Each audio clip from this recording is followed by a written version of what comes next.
"Can I polish your shoes for $5? The boy asked, his voice trembling as he looked up at the towering figure of the Millionaire CEO, whose polished Italian leather shoes cost more than his family earned in a month.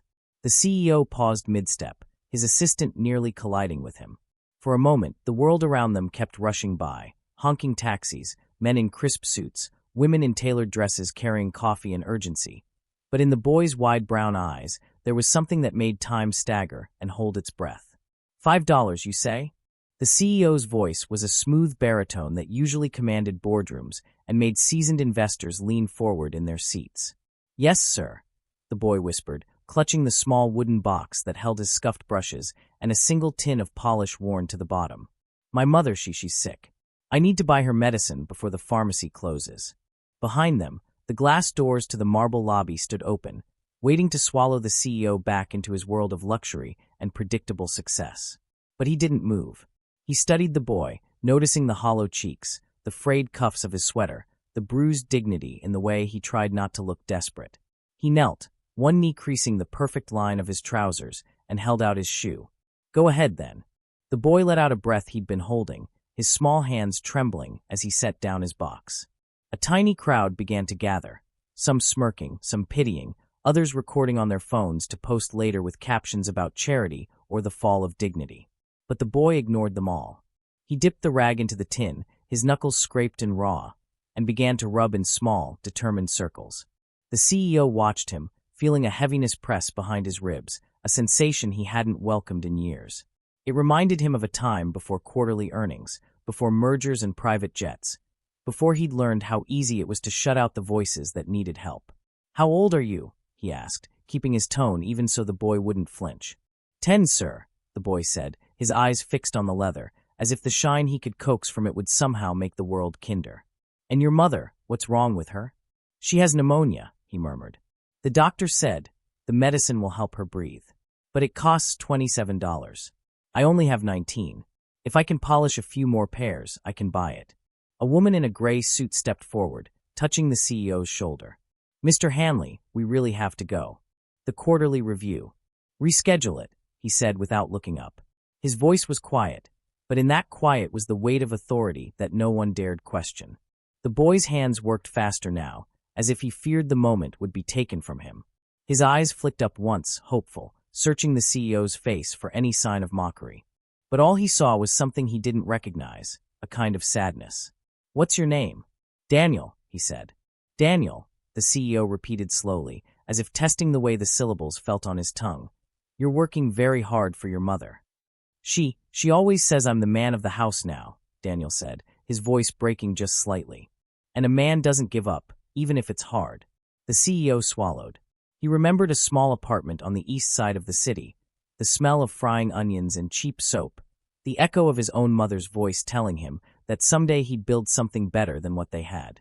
He'd built it, all right. But in the process, he'd forgotten what it felt like to need $5, like it was the difference between hope and despair.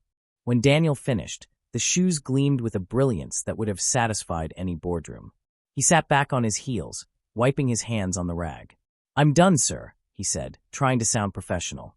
The CEO reached into his wallet, pulled out a bill, and held it out. Daniel stared, wide-eyed, at the crisp $100 note fluttering between the CEO's fingers. "I can't take that, sir," he said quickly, shaking his head. "It was only $5. "Take it," the CEO said quietly. "Consider it payment for the best shine I've ever had. But it's not charity, Daniel. It's an investment. One day, you're going to be someone people look up to. Someone who remembers where he came from. Someone who knows that $5 can mean everything." Daniel's lip quivered as he accepted the bill, clutching it against his chest. Tears filled his eyes, but he blinked them back, determined to show the man that he was strong. "Thank you, sir. Thank you so much. Will you allow me to help your mother further?" the CEO asked, his voice gentler than it had been in years. "I'd like to buy her medicine myself and arrange for a doctor to check on her at home." Daniel's breath caught. He looked around as if to confirm this wasn't a cruel trick, that the man kneeling in front of him wasn't just another stranger passing by. "Why would you do that for us?" he whispered. The CEO straightened, slipping his wallet back into his pocket. He looked down at the boy with something like respect. "Because someone once did it for me," he said simply. Daniel stood frozen, the $100 bill clenched in his small hand, feeling as though the city had gone silent around them. The murmurs of the onlookers blurred into the background as he tried to make sense of what had just happened. His chest rose and fell with quick, shallow breaths. For a moment, he wasn't sure whether to feel relief or suspicion. Good things didn't usually happen to him. He was used to polite refusals, the pitying smiles, the way people pretended not to hear him when he offered to shine their shoes. But Mr. Hanley was still watching him, eyes steady and unwavering, and in them Daniel saw no trace of mockery or impatience. "I don't understand," Daniel said in a voice so soft it was nearly lost under the roar of a passing bus. "You don't even know me." "You're right," the CEO admitted, brushing invisible dust from his sleeve. "I don't. But I can see enough to know you're trying harder than most grown men I've met." He gestured to his assistant, who had been quietly tapping notes into her phone. "Rebecca, will you call Dr. Patel and have him meet us at the pharmacy? Tell him it's urgent." Rebecca nodded, her expression a mixture of surprise and a dawning respect she'd never expected to feel for her employer. "Yes, Mr. Hanley." Daniel's heart stuttered in his chest. He glanced down at his shoeshine box, the cracked wooden handle, and the ragged brushes that had once belonged to his grandfather. He thought about his mother, lying on their worn-out couch under a thin blanket, coughing so hard sometimes she couldn't speak. He imagined walking through the door with her medicine and telling her she wouldn't have to worry anymore, at least for a little while. "Will you show me where the pharmacy is?" the CEO asked gently. Daniel nodded, too overwhelmed to find words. He picked up his box and fell into step beside the man whose polished shoes he'd just shined.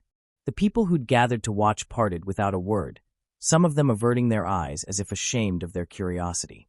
They walked together down the busy sidewalk, a curious pair, the tall, immaculately dressed executive and the thin boy in a faded sweater that hung on him like a borrowed promise. Mr. Hanley kept his pace slow, matching Daniel's shorter stride. "Do you go to school?" "Not lately," Daniel admitted. "Mom says it's important, but I had to help. Maybe when she gets better I can go back." Mr. Hanley's jaw tightened. "We'll see what we can do about that." They turned the corner, and Daniel pointed to the faded red sign above the pharmacy entrance. He swallowed hard, feeling the sting of tears he didn't want to shed in front of this man. Inside, the air smelled of antiseptic and old linoleum. The pharmacist looked up, startled, as the CEO approached the counter. "I'd like to pay for the prescription pneumonia treatment for a Mrs. Elena Ruiz," Mr. Hanley said in the calm voice he used to close million-dollar deals. The pharmacist adjusted his glasses, blinking. "Of course, that will be $27. Daniel reached into his pocket to offer the money he'd already saved, but Mr. Hanley held up a hand. "You keep that, for food or anything else you need." He handed over a platinum credit card, and the pharmacist hurried to fill the order. Daniel stood beside him, the shoeshine box pressed to his side like a shield. "She's going to get better now," he whispered. "She will," Mr. Hanley said firmly. "And you're going to be there for her, just like she's always been there for you." Rebecca reappeared, tapping her phone. "Dr. Patel is on his way. He'll meet you at the apartment." "Thank you," Mr. Hanley told her, before turning back to Daniel. "Do you trust me to bring the doctor to your home?" Daniel nodded slowly. "It's just a few blocks. I can show you." They walked back out into the street, the medicine bag clutched in Daniel's hand like a treasure. He felt lighter than he had in weeks. As they neared his building, a squat brick structure with peeling paint, he hesitated. "It's not nice inside," he said, staring down at the cracked sidewalk. "I didn't expect it to be," Mr. Hanley said quietly. "But it's your home. That makes it important." Daniel looked up, surprised by the softness in his voice. They climbed the narrow stairs together, the CEO's polished shoes creaking on the warped boards. At the top, Daniel unlocked the door and stepped inside.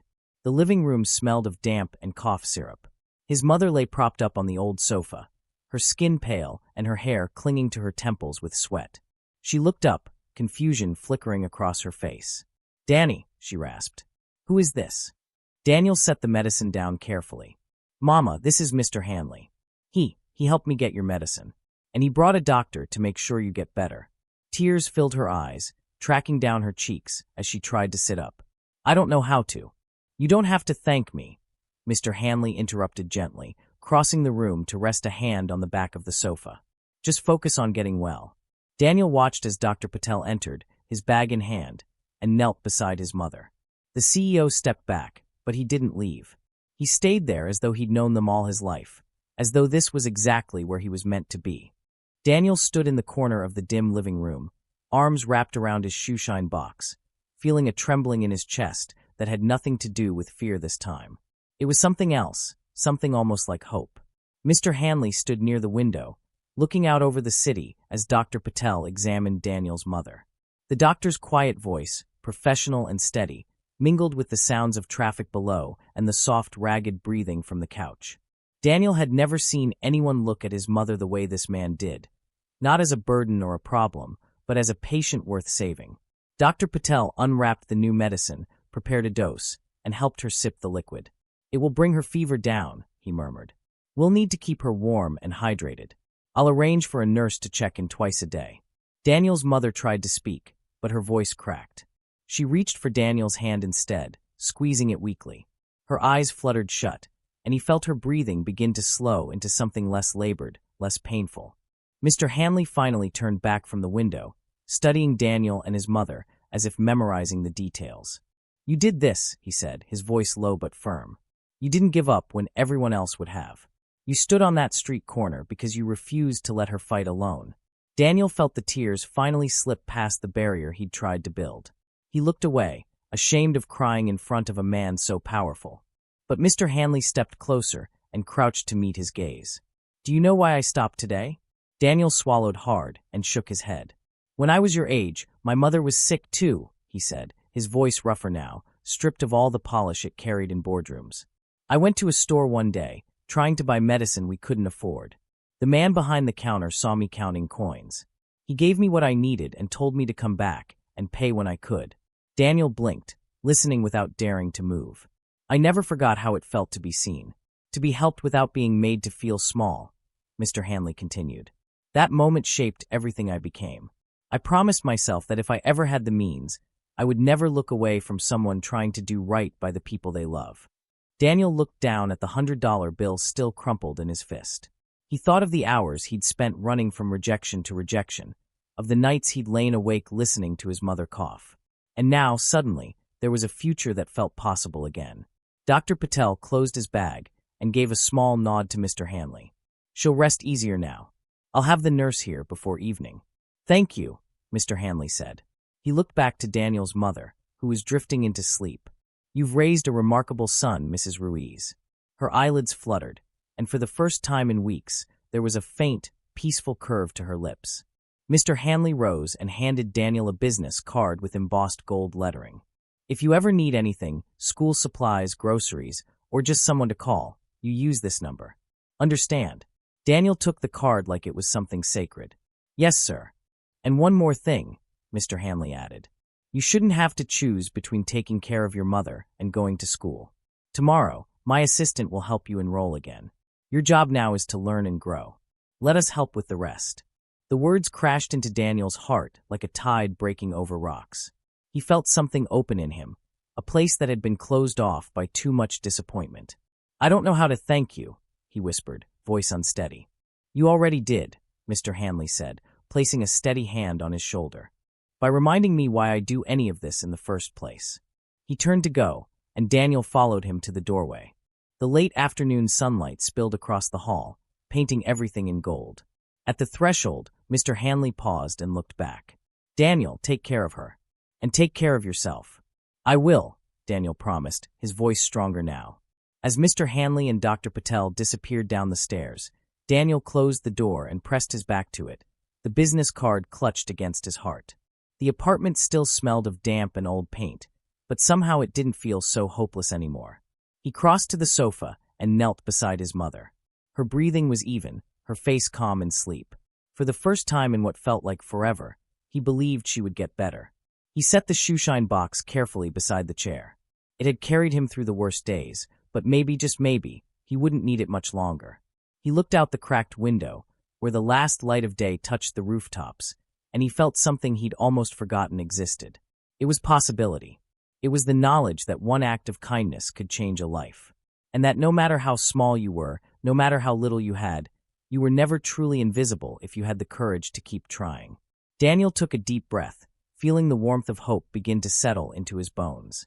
And in that moment, he knew that everything was about to be different.